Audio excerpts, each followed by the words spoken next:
انت بتقولي ايه دلوقتي؟ الحاجات دي اصلا مش موجودة. ايوه عادي يا حبيبي، اسأل بس وهتلاقي.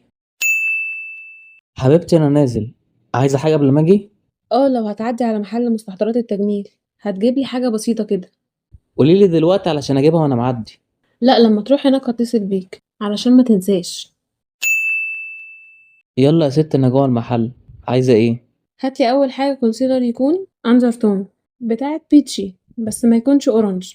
بيتشي ايه؟ بيتشي يعني خوخي بس مش برتقاني. انا اعرف التفاح والموز، الخوخ ده معرفوش في الكريمات. وبعدين هاتلي ماسكارا بس تبقى ضد المية وفي نفس الوقت تتشال بالمية.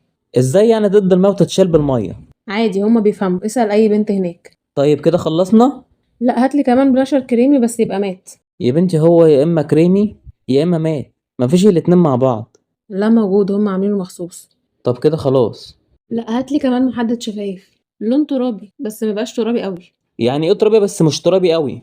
وهاتلي سبراي مثبت مكياج بس يكون بيرطب وفي نفس الوقت بيعمل مات. يا بنتي انا راجل، انا معرفش الحاجات دي. هاتهم كلهم وخليها تيجي تختارهم بنفسها. ما تقلقش، كل الرجاله اللي بتيجي هنا كده.